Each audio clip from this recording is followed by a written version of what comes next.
नारद जी का ऑपरेशन करने के लिए एक सुंदर ऑपरेशन थिएटर का निर्माण कर दिया।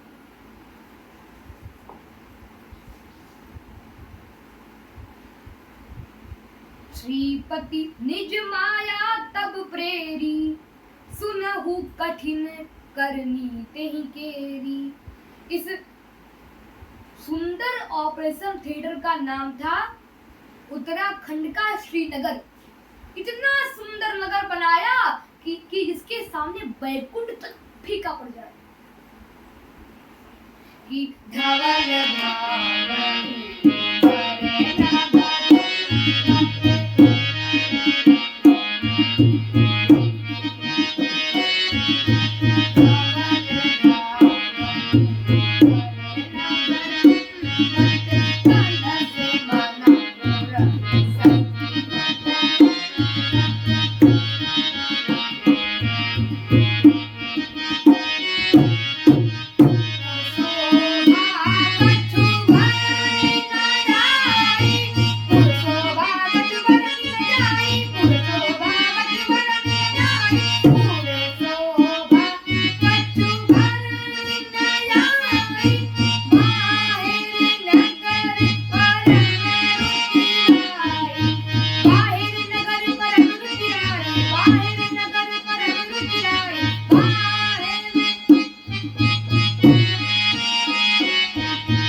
क्या बताएं कि वहां के इतने सुंदर नर नारी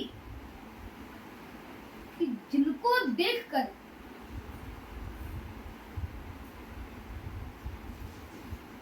कामदेव और रति भी शर्मिंदा हो जाए। और वहां के राजा का नाम था शील निधि और उनकी पुत्री का नाम था विश्वमोहिनी। इतनी सुंदर क्योंकि वो स्वयं माया का ही अवतार है। और इसी विश्वमोहिनी में हम सभी फंस जाते हैं, माया में फंस जाते हैं।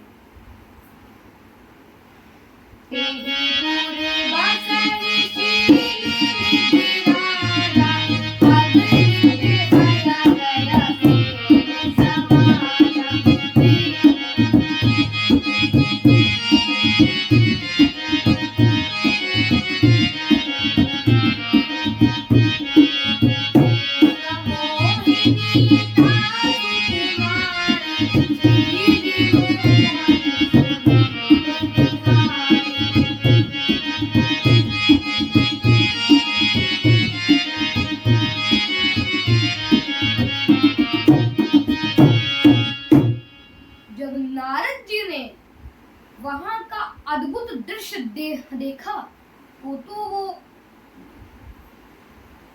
उनके चक्कर आने लगे और सोचने लगे भैया यहाँ आते जाते बुढ़ापा बीत गया, दाढ़ी सफेद हो गई, चेहरे पर झुर्रियां पड़ गई, पर लेकिन इतना सुंदर नगर कबहू ना है देखो। और यहाँ इतनी भीड़ भाड़ काहे को हो रही है। अब नारद जी सीधे राजभवन में जा पहुंचे। सादर चरण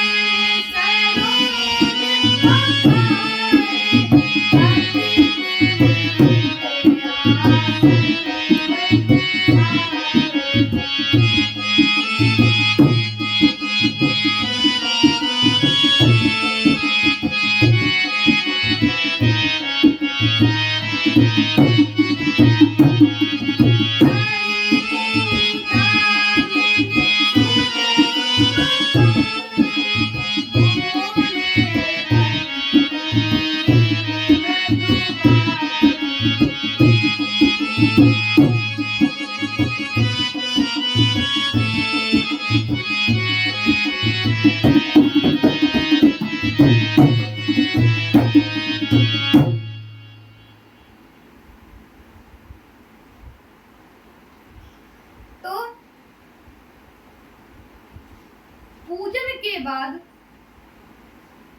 राजा शीलनिधि जी ने अपनी पुत्री विश्वमोहिनी की हस्तरेखा हाथ देखने के लिए नारद जी से कहा।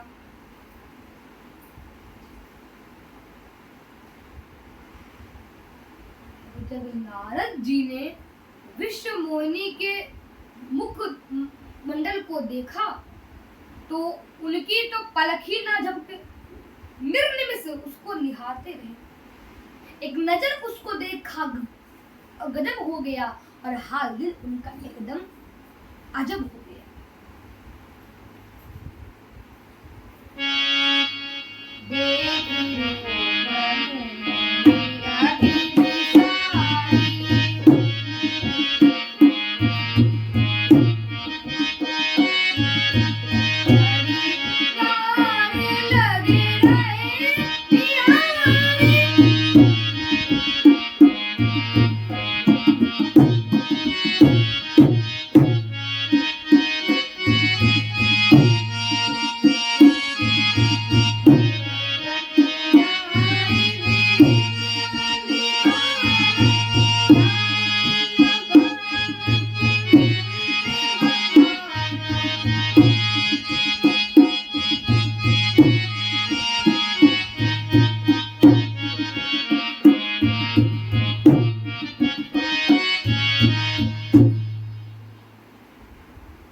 अब जब नारद जी ने उस कन्या की हस्तरेखा देखी तो उनके होश उड़ गए कि जो इस कन्या से विवाह करेगा वो अमर हो जाएगा, अविजित हो जाएगा और उससे कोई भी और जगत का पालक भी हो जाएगा।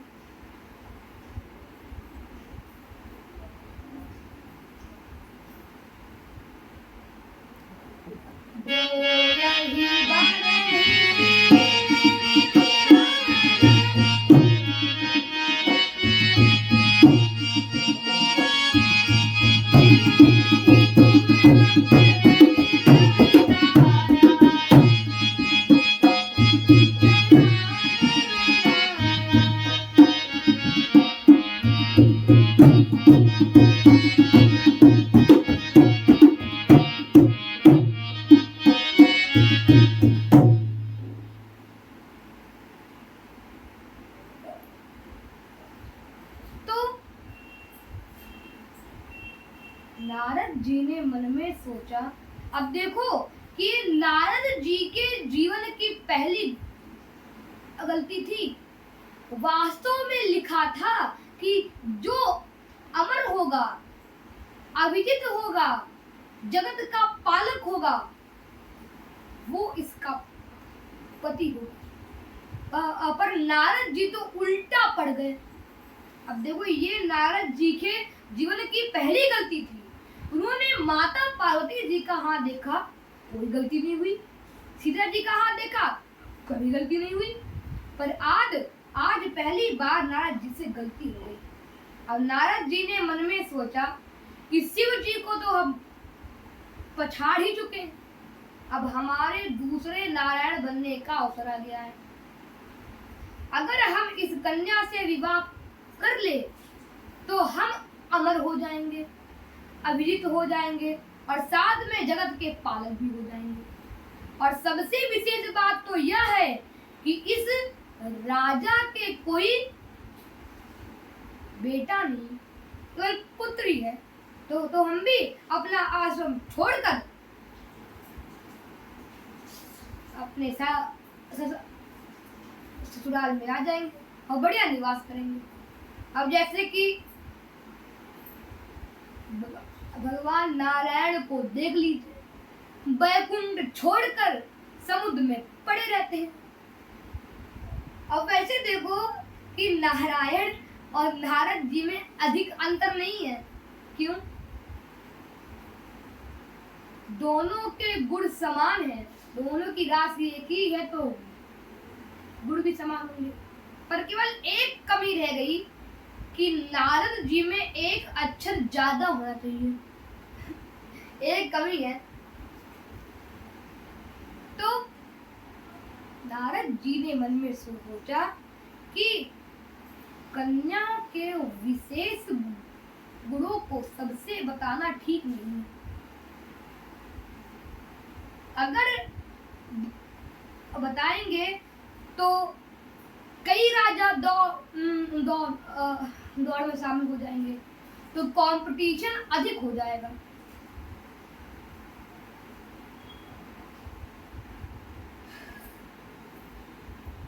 इसीलिए उन्होंने कुछ बनावटी गुण बनाकर बता दिए। जोग जुगति तप पुण्य प्रभाव, फल ही जब करी दुराव। कि महाराज आपकी कन्या बहुत सुलक्षण है, और वहां से चल दिए।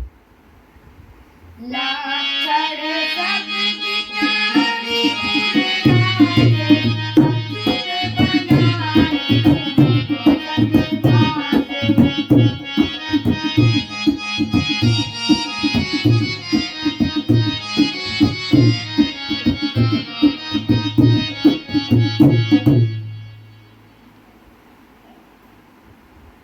नारद जी ने मन में विचार किया कि भाई हमारे चेहरे पर तो झुर्रियां पड़ गई हैं, दाढ़ी सफेद हो गई है, चेहरे पर झुर्रियां पड़ गई हैं, 101 नंबर की प्लेट माथे पर चिपकाए माथा काला पड़ गया है, तुलसी की माला और कंठी डाले कंठ में दाग पड़ गया है। तो इस कंठ में कन्या माला कैसे डाले?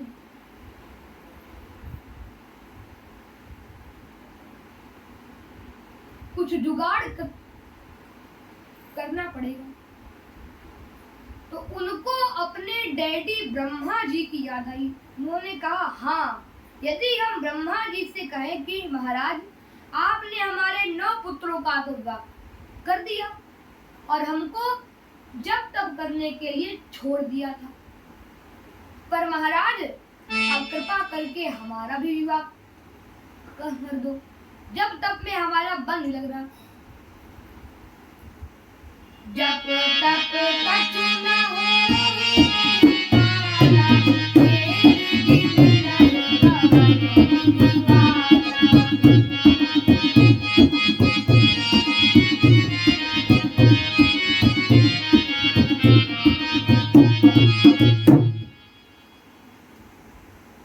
तो नारद जी ने सोचा कि ब्रह्मा जी के कहने पर भी कन्या हमारे कंठ में वरमाला नहीं डालेगी, क्योंकि उसे तो अपना मैचिंग पेयर बनाना है। तो उनको अपने इष्ट देव भगवान नारायण की याद आई। उन्होंने कहा, अरे हाँ, उनके समान तो इस जगत में कोई सुंदर है ही नहीं, और वो हमारे इष्ट देव हैं, और वो हमारी सहायता अवश्य करेंगे।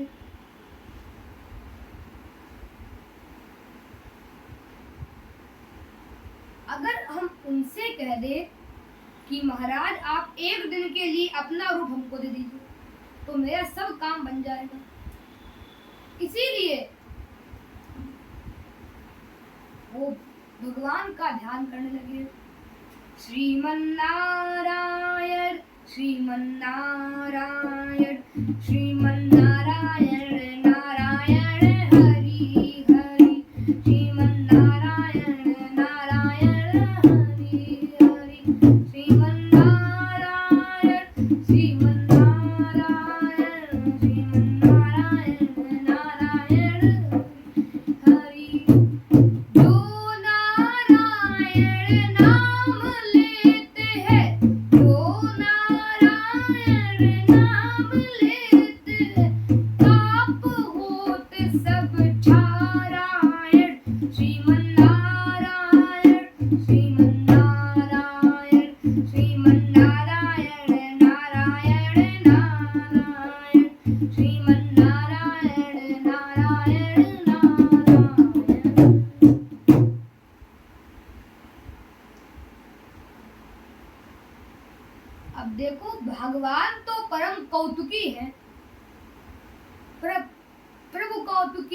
हितकारी और सेवत सुलभ सकल दुखहारी। प्रभु बिलो की बुद्धि नयन दुलारे, यही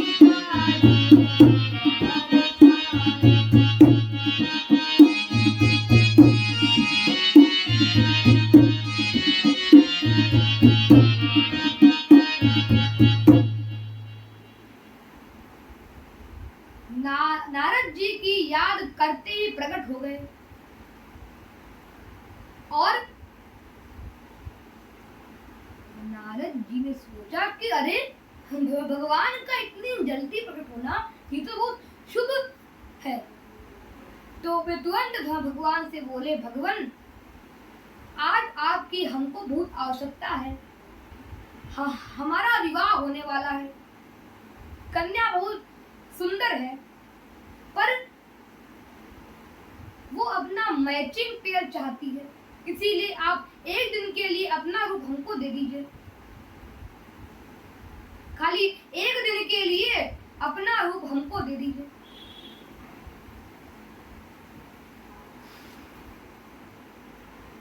आपन रूप देव को मोही, आन भांति कौ सत न ओही।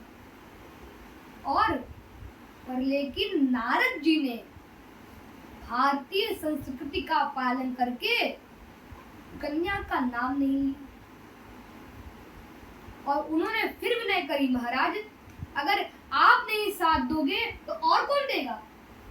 आप ही तो हमारे इष्ट देव हो। हम हमेशा रात दिन नारायण नारायण गाते रहते हैं और हम ही आपके भक्त हैं।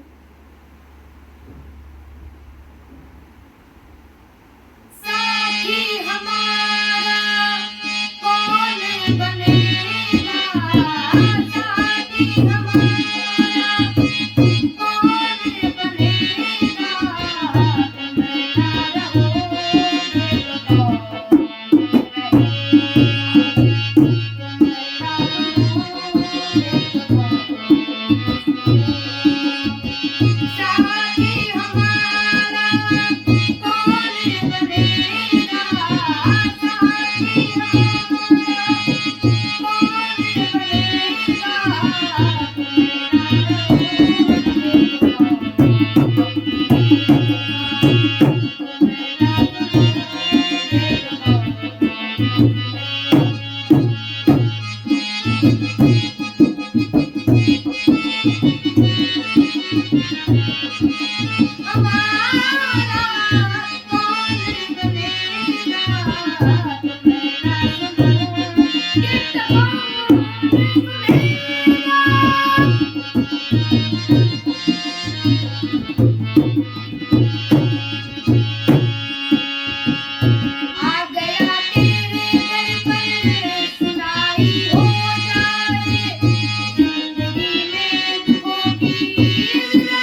तो नारद जी बोले, महाराज आप हमारा हित करिए। तो भगवान हंसकर बोले, अरे नारद जी, आप हित की बात करते हैं, हम तो आपका परम हित करेंगे।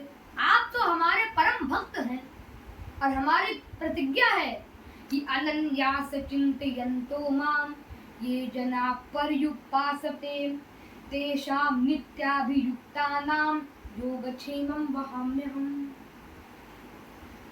अब नारद जी बनने आए थे सुंदर और बन गए बंदर। बंदर बन के डोलने लगे और वो अपने को एक सुंदर सा राजकुमार समझ बैठे कि हम भी सुंदर तो कोई है ही नहीं, और सीधे राजभवन की ओर चल दिए।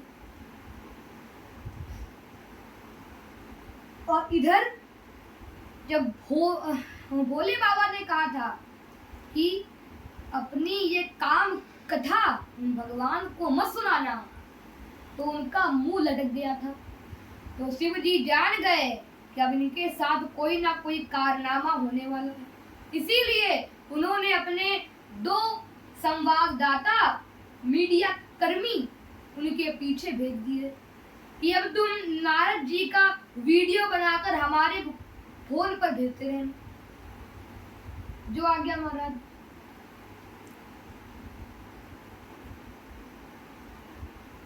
तो उन संवाददाताओं ने शिव जी के मोबाइल पर मैसेज भेजा कि महाराज,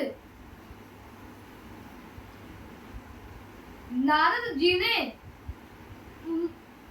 भगवान से सुंदरता मांगी तो उन्होंने उनको बंदर बना दिया, भयानक सा बंदर बना दिया। और वो उनको लगा कि हम तो एक सुंदर से राजकुमार हो गए, और वो अहिमान में चूर स्वयंवर में जा पहुंचे। उनको देखकर सभी राजाओं ने सोचा कि अरे ये तो यहाँ पर ऐसे ही पूजा पाठ कराने आए होंगे, जब कन्या किसी के कंठ में वरमाला डालेगी तो ये मंत्र पढ़ेंगे। पर जब नारद जी आगे की पंक्ति में जाकर बैठ गए, किसी ने कोई विरोध नहीं किया, और वो सबको नारद जी दिखाई दे रहे थे और किसी ने कोई विरोध नहीं किया। और वो 2 संवाददाता उनके पीछे जाकर बैठ गए।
सदगढ़ उनके चेले बनकर, नारद जी के चेले बनकर उनके बगल में बैठ गए और दोनों आपस में बात करने लगे।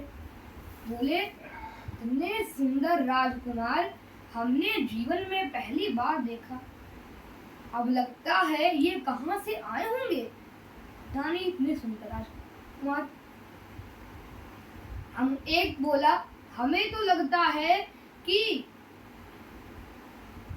राजकुमारी इन्हीं के गले में माला डालेगी, क्योंकि जनु बिरंची सब निज निपुणाई बिरंची विश्व का प्रगट दिखाई।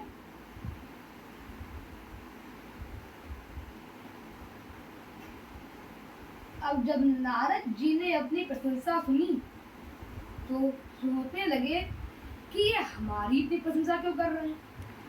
तो फिर सोचने लगे कि हम है ही इतने सुंदर, तो जो प्रशंसा करेंगे ही। अब क्या करा जाए। वो जय सिया राम।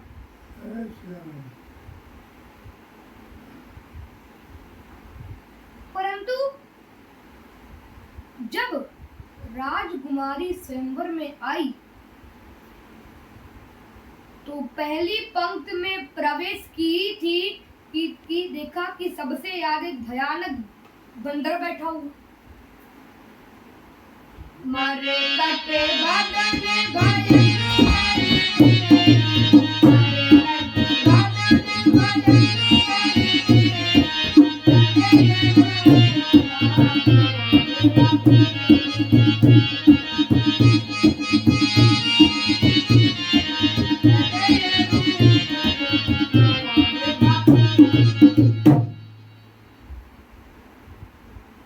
बंदर बैठा हुआ।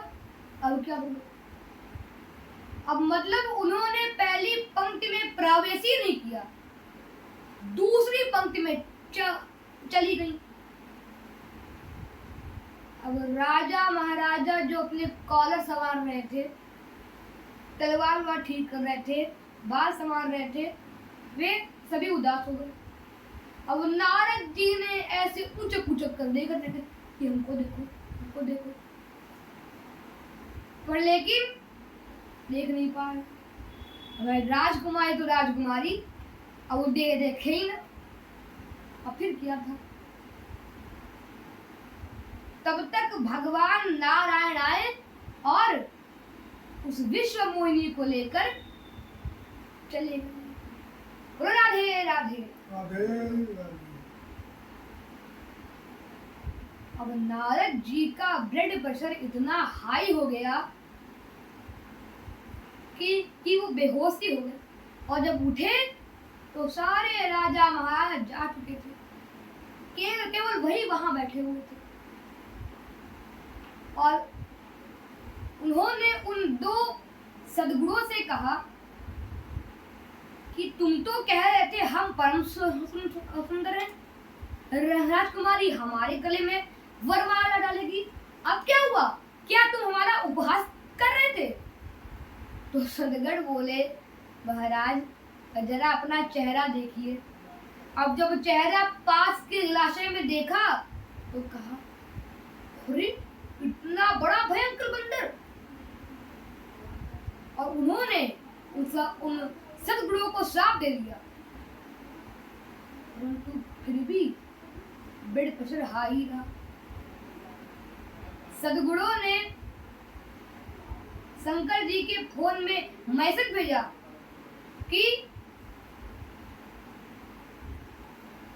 कि महाराज अब तो नारद जी का ब्लड प्रेशर बहुत हाई हो गया, और वो कह रहे हैं कि अब हम ठाकुर जी को छोड़ेंगे नहीं, आज उनको सबक सिखा के रहेंगे।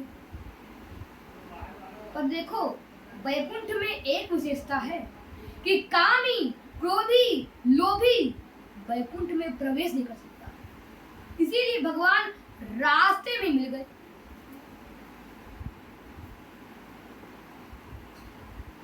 और बोले अरे महाराज आप इतनी जल्दी में कहाँ जा रहे हैं। तो नारद जी बोले, नारद जी को देखकर और तमतमा उठे, बोले मैं कहाँ जा रहा हूँ, अभी बताता हूँ। और वो उनको गाली देने लगे और बोले तुम सदा के कपटी हो, ये तुमने दो विवाह कर लिए और हमारा एक भी नहीं होने दिया। खूब छलिया हो और केवल आप अच्छा माज रख लेते हो। समुद्र मंथन हुआ, जहर निकला तो भोले बाबा को पिला दिया, मदिरा निकली तो असुरों को पिला दी, कौस्तुभमणि निकली तो अपने गले में गान कर ली, लक्ष्मी निकली तो अपने कंठ में वरमाला डलवा ली। अच्छा माल झटक लेते हो और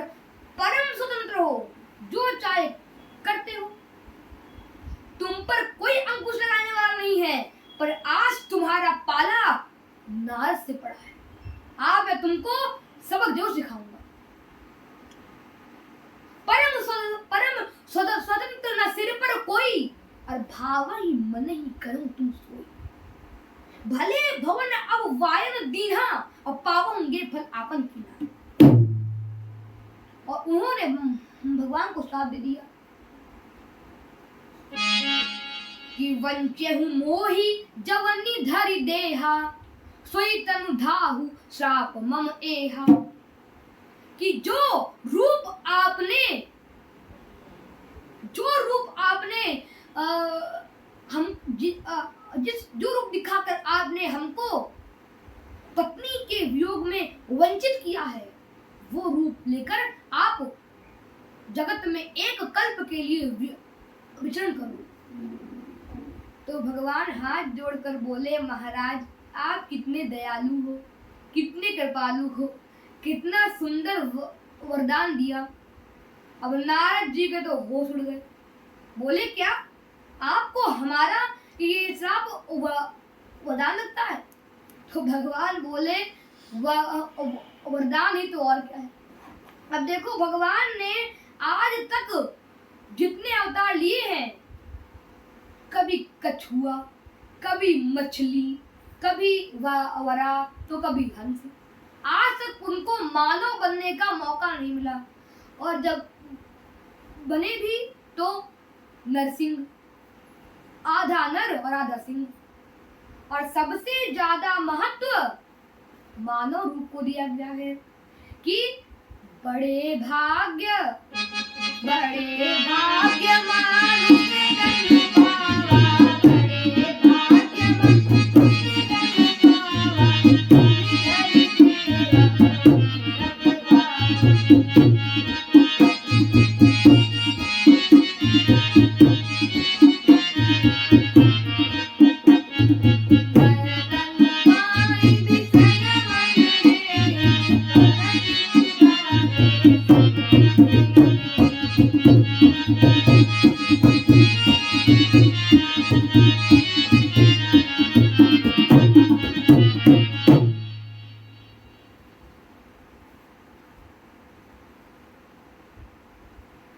नारद और सबसे ज्यादा महत्व मानव शरीर को ही बताया गया।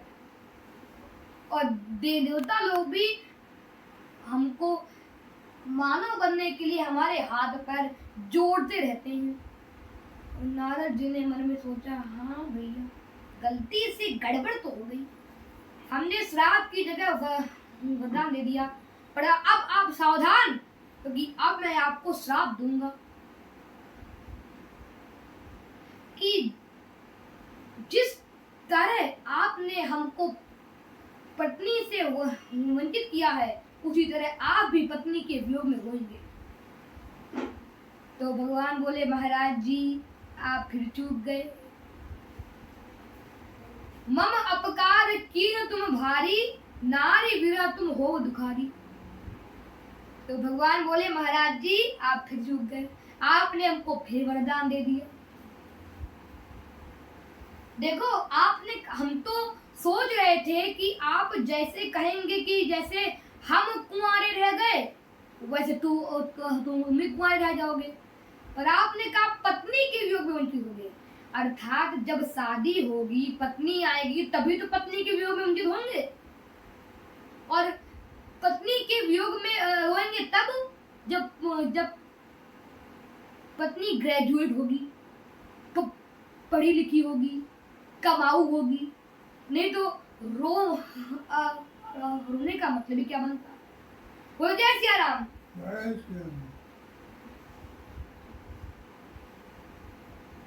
आपने अच्छा किया कि आपने ग्रेजुएट पत्नी से हमारा विवाह करा दिया। तो नारद जी बोले, हाँ गलती से चूक हो गई, पर अगला वरदान मैं आपको बहुत दुखदाई दूंगा। आप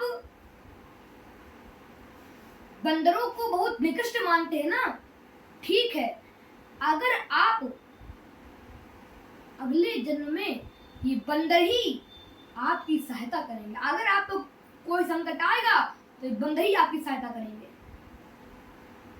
तो भगवान बोले, महाराज जी आप फिर चूक गए, आपने फिर वरदान दे दिया कि महाराज हम कह रहे हैं कि देखो, जब किसी पर कोई संकट आता है, चाहे भाई हो चाहे बहन, कोई भी साथ देता, कोई भी साथ नहीं देता। कि भाग्य के फेर से, किसी शायर ने कहा है, इसको ध्यान सुनिएगा, कि भाग्य के फेर से समय बदल जाता है और सगा भाई भी मुख फेर के चला जाता है। कि जिससे आशा थी कि समय पर काम आएगा, वह हमें देखकर चेहरा तक भूल जाता है, वह हमें देखकर चेहरा तक भूल जाता है। और जानवर तो बहुत अच्छे होते हैं और कितने हम लोग की कितनी सुरक्षा करते हैं।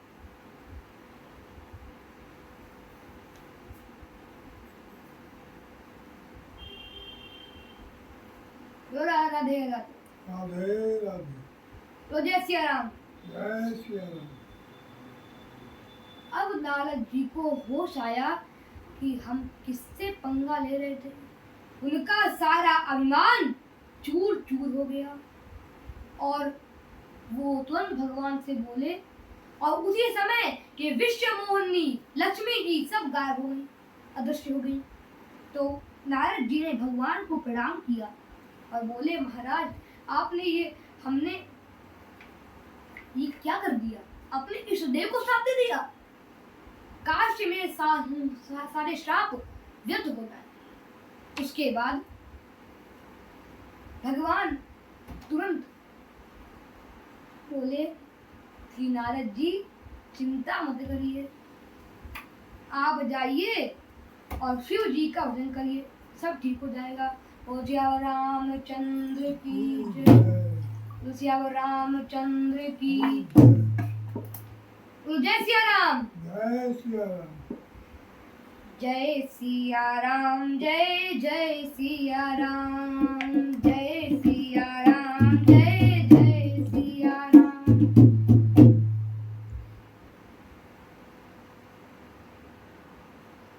उसके बाद नारद जी ने शिव जी का भजन किया और फिर पहुंच गए।